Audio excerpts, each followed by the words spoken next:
Halo teman-teman semua, selamat datang di channel YouTube saya. Saat ini kita akan membahas latihan 3.3 tentang perputaran atau rotasi. Matematika kelas 9, halaman 169.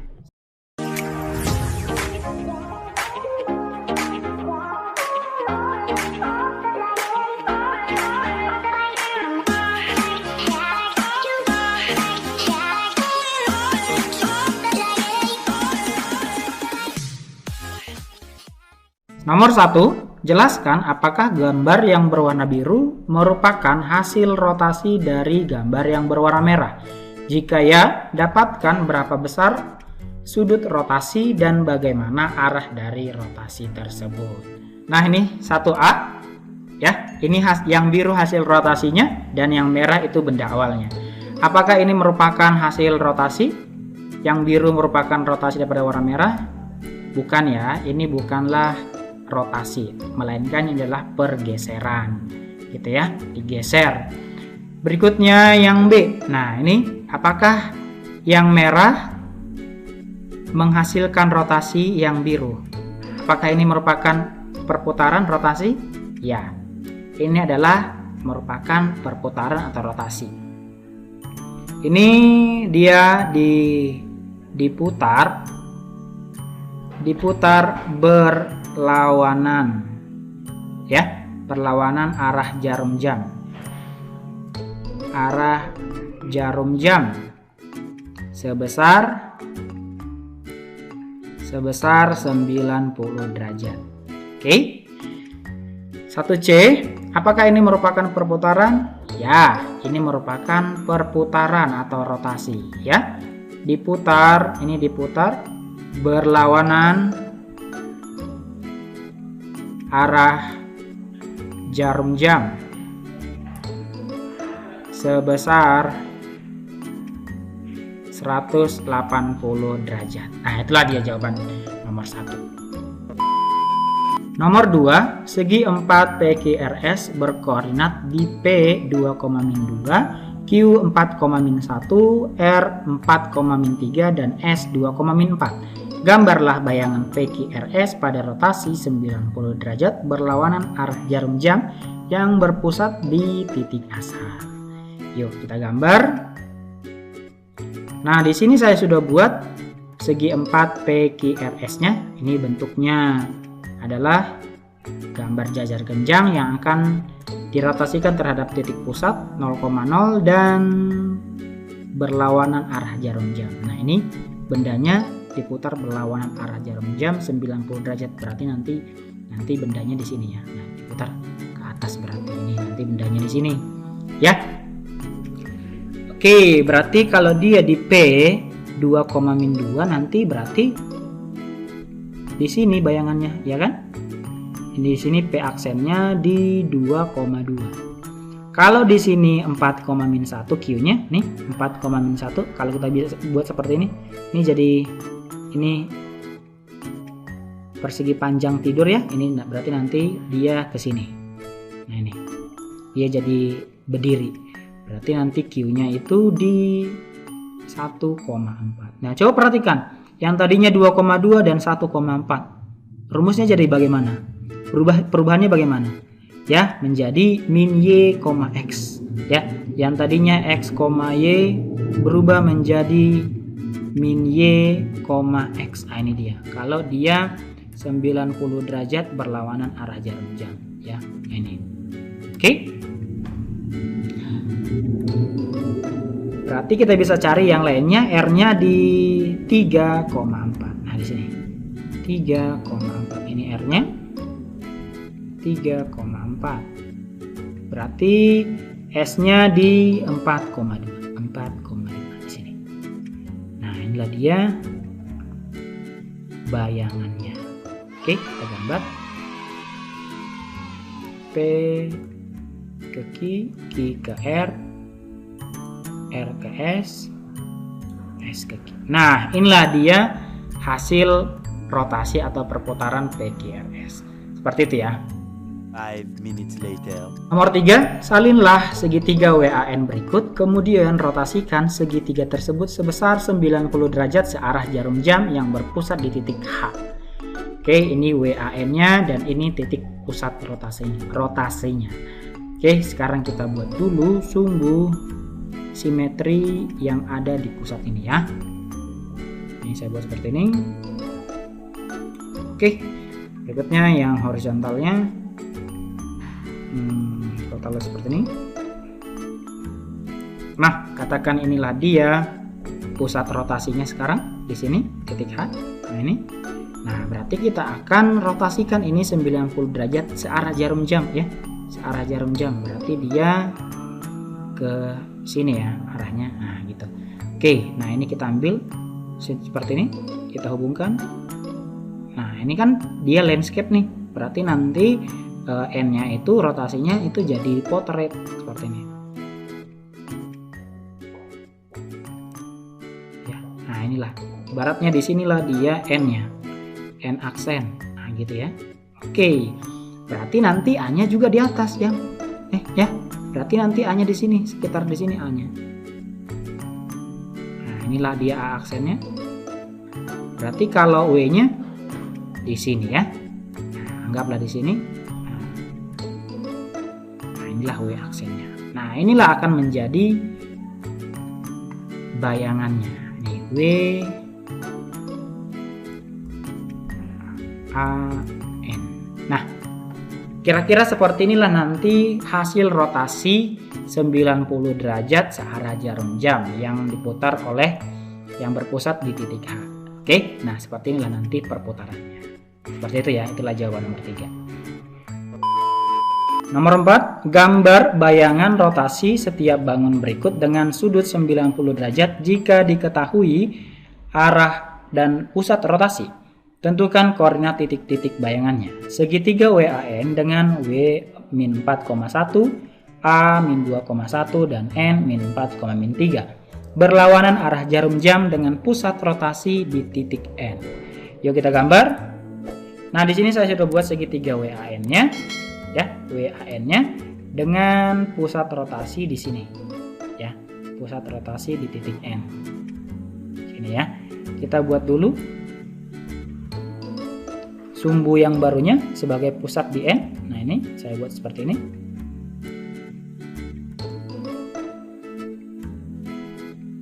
Nah, kita buat seperti ini ya. Terus kita buat yang horizontalnya. Nah, inilah dia pusat yang baru gitu ya. Oke. Nah, kalau kita perhatikan ini sebagai pusat yang baru, berarti nanti titik N-nya tetap. Nah, sekarang kita cari rotasi daripada titik A ini berlawanan arah jarum jam. Kalau berlawanan arah jarum jam berarti ke kiri gini ya, ke kiri ya, gini. Nah, ini berarti nanti posisinya di sini. Oke. Nah, kalau A-nya itu di sini min 2,1 berarti nanti dia, nah ini ya, ini kan berdiri nih seperti ini, berdiri ya. Berarti nanti dia jadi landscape. Oke, jadi landscape kayak gini. Nah, di sini. Ini jadi landscape ya. Nah, ya, ini dia 2 kotak, lebarnya 2 kotak, ini panjangnya 4 kotak. Nah, ini juga nanti sama. Nah, oke, nah inilah nanti titik A aksennya di, berarti ini di min 8,-1, min 8,-1. Jadi ngelihat titik koordinatnya itu titik koordinat asal ya di sini, min 8, ini min 8,-1. Oke. Nah, sekarang kita cari yang ini 4,-1. Nah, ini kita hubungkan aja ke sumbu yang tadi ini. Oke. Ini ada berapa kotak? 1 2 3 4 5 6 7 8. Oke, berarti panjangnya 8, ini lebarnya 2. Berarti nanti ini tidur seperti ini. Kalau diputar berarti jadi 2 di sini. Nih, 2 8. 1 2 3 4 5 6 7 8 di sini. Oke. Nah ini ya. Berarti nanti titik W-nya di W aksennya di berapa nih? Min 6,5. Min 6,5. Oke. Berarti kalau kita gambar di sini W A N. Oke. Nah, inilah dia. Oke. Inilah dia bayangan rotasi WAN ya. Dirotasikan 90 derajat berlawanan arah jarum jam. Nah, inilah dia bentuknya.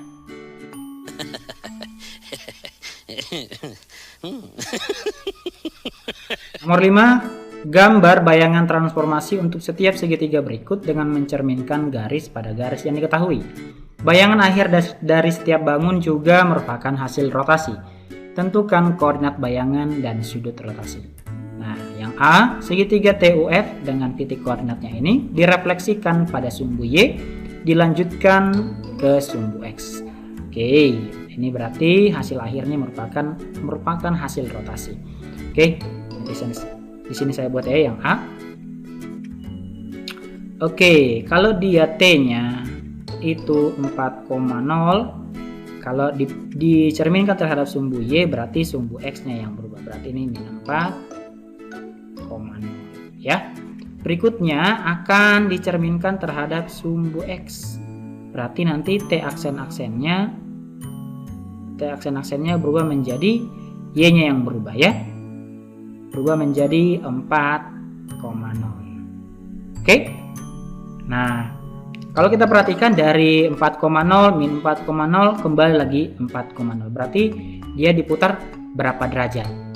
360 derajat ya. Coba kita perhatikan yang U.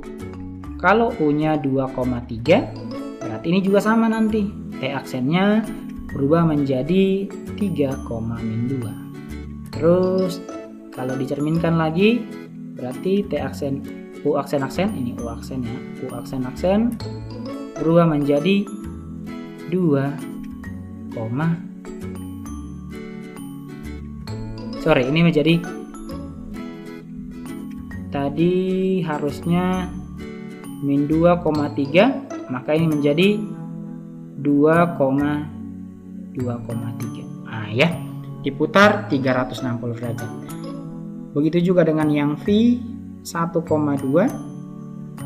berarti V aksennya itu menjadi min 1,2 dan V aksen-aksennya berarti 1,2.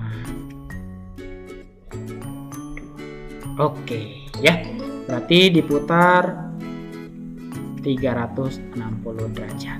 Itulah dia 5A. 5B, segitiga KLM dengan K 5,0, L 2,4 dan M min 2,4 direfleksikan pada garis Y sama dengan X, dilanjutkan sumbu X. Oke, di sini saya buat lagi yang B. K-nya itu 5,0, dia dicerminkan terhadap Y sama dengan X ya, pencerminan. Maka K aksennya nanti menjadi, kalau pencerminan Y terhadap Y sama dengan X, maka berubah menjadi 0,5. Nah ini ya. Terus kalau dia dicerminkan terhadap sumbu X, maka yang berubah titik Y-nya dari 0,5 menjadi 0,-5. Coba perhatikan dari 5,0 berubah menjadi 0,-5. Dia diputar berapa derajat? Berapa? 270 derajat ya. Nah, diputar 270 derajat berlawanan arah jarum jam. Berlawanan jarum jam. Oke, coba kita lihat yang titik L. Titik L 2,4 berarti nanti K L aksennya berubah menjadi 4,2 gitu ya. Maka ini menjadi KL aksen-aksen di titik 4,-2. Terakhir M min 2,4 dicerminkan terhadap Y sama dengan X, berarti M aksennya menjadi 4,-2. Dicerminkan lagi terhadap sumbu X, maka menjadi 4,2. Ya, inilah dia jawabannya. 5C segitiga XYZ dengan X-nya 5,0, Y-nya 3,4 dan Z-nya min 3,4 direfleksikan terhadap Y sama dengan min X dan dilanjutkan Y sama dengan X.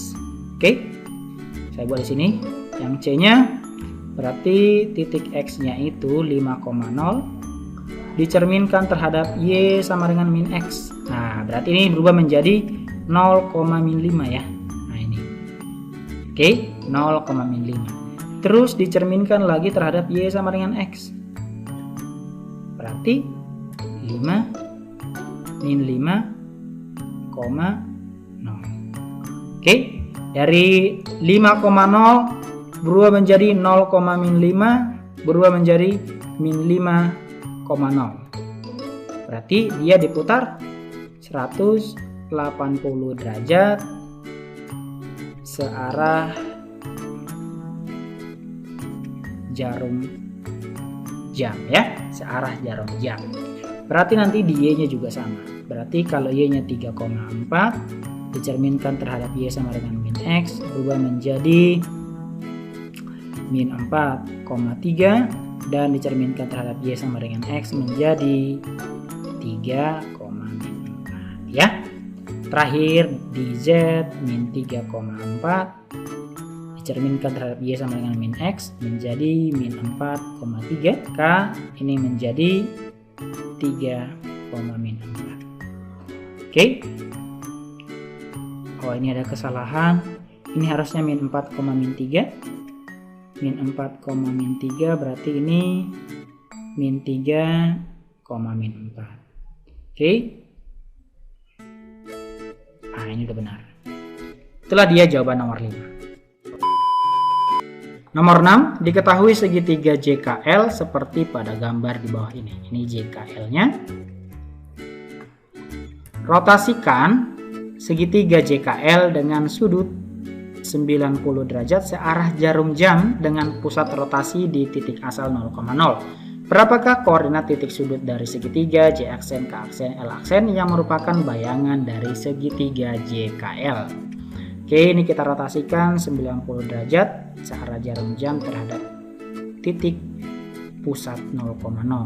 Oke, nah ini berarti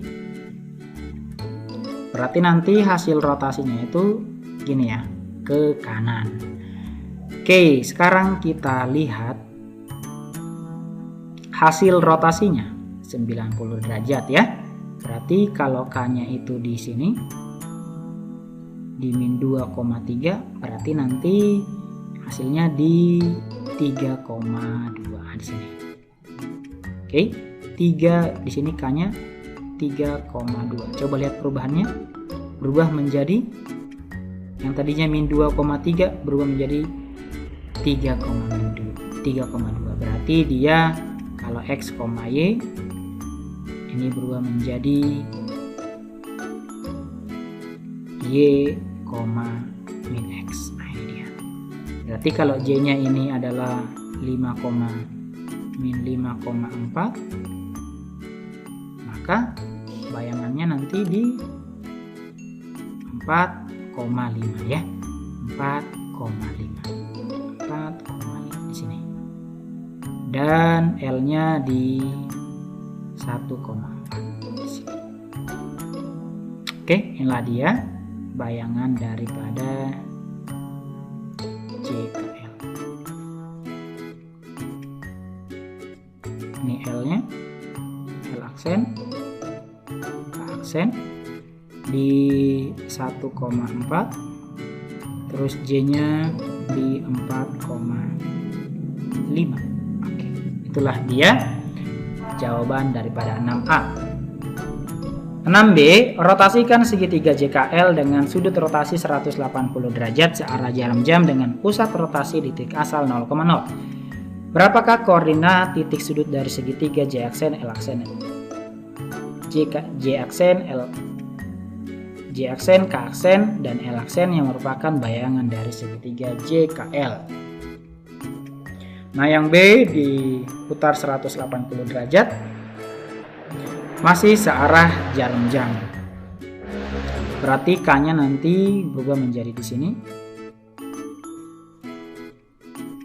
2,-3 ya.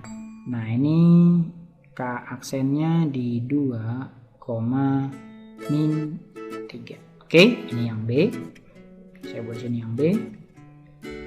Oke, kalau dia L-nya berubah menjadi di sini. Ini L aksennya di 4,-1. Berarti L-nya, J-nya berarti di sini 5,4 ya. Oke, 5,-4 di J, 5,-4 ini J aksennya. Oke, berarti kita bisa gambar ini.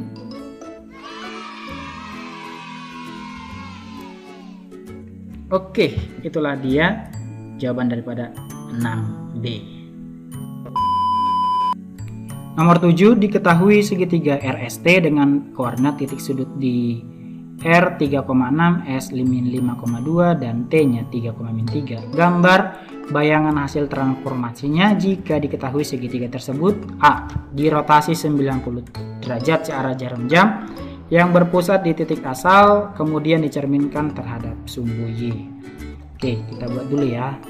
Rumusnya kalau ada X, Y, terus dirotasikan 90 derajat searah jarum jam, maka nanti berubah menjadi Y, min X ya, Y, min X.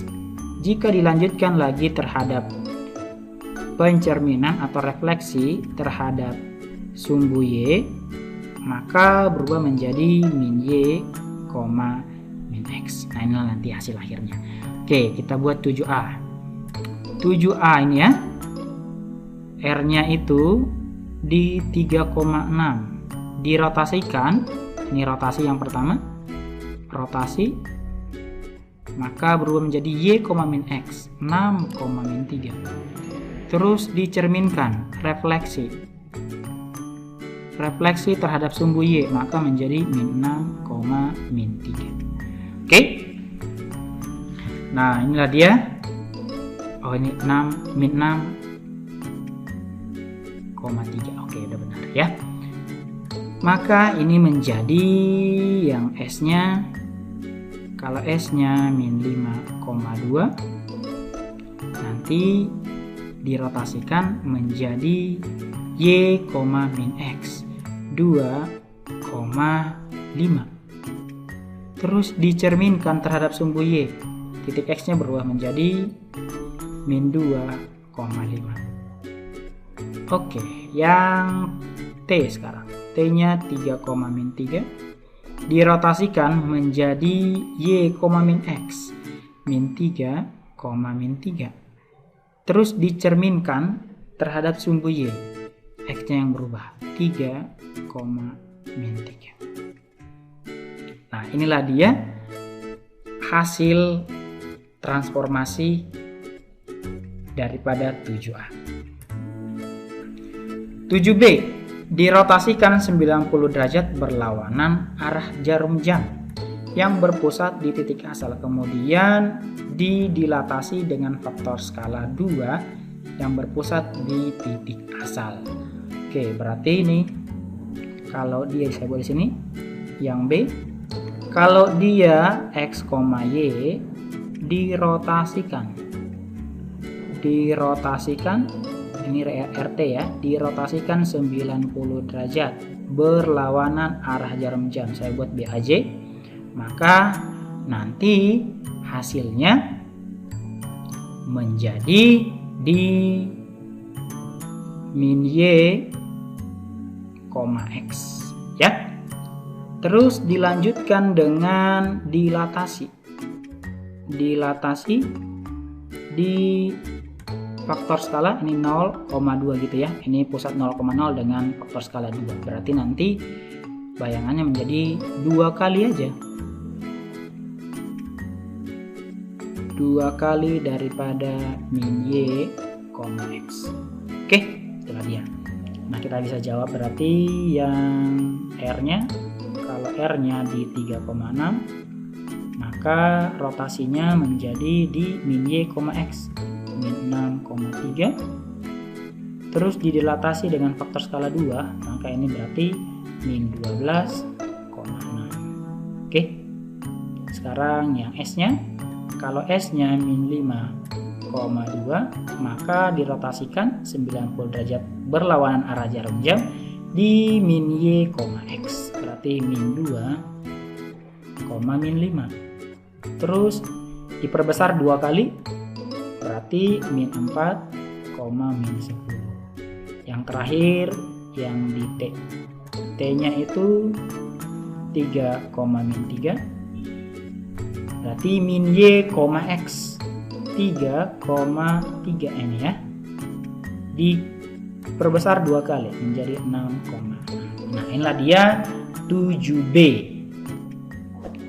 7C dirotasi 180 derajat berlawanan arah jarum jam yang berpusat di titik asal, kemudian ditranslasi 45, setelah itu dicerminkan terhadap sumbu X. Nah ini 3 kali transformasi ya. Oke, ini yang C. Kalau ada X, Y dirotasi terhadap titik pusat 180 derajat berlawanan arah jarum jam. Jika dirotasikan 180 derajat berlawanan arah jarum jam, maka ini menjadi min X, min Y ya. Berikutnya ditranslasi 45, berarti ini nanti min X tambah 4, min Y tambah 5. Oke, maka dicerminkan lagi terhadap sumbu X. Ini pencerminan terhadap sumbu X. Hasilnya berarti menjadi di min X tambah 4, Y kurang 5. Nah ini dia. Oke, coba kita aplikasikan. Jadi kalau dia R-nya 3,6, dirotasi 180 derajat berlawan arah jarum jam, ini menjadi min 3, min 6. Terus dia ditranslasi 4,5, ini kita tinggal jumlahin aja. Min 3 tambah 4, 1, min 6 tambah 5, min 6 tambah 5, berarti dia min 1. Setelah itu dia dicerminkan terhadap sumbu X. Kali cerminkan terhadap sumbu X berarti sumbu Y yang berubah ya, menjadi 1,1. Nah ini dia. Berarti S-nya di 3 min 5,2. Ini kita bisa langsung saja ya sebenarnya. Kita tinggal pakai ini aja, min X tambah 4. Berarti dia min 5, berarti min 5, jadi 5 tambah 4 jadi 9. Oke, ini jadi 9, 2 kurang 5 jadi min 3. Nah itu dia. Terus yang T nya juga sama. Kalau T nya 3, min 3, nanti bayangan akhirnya di min X tambah 4, min 3 tambah 4 jadi 1, Y kurang 5, min 3 kurang 5 jadi min 8 ya. Inilah dia hasil akhir daripada 7C. Oke, itulah pembahasan daripada latihan 3.3 halaman 172 ya. Jika bermanfaat, jangan lupa subscribe dan share ke teman-temannya. Sampai jumpa di video selanjutnya.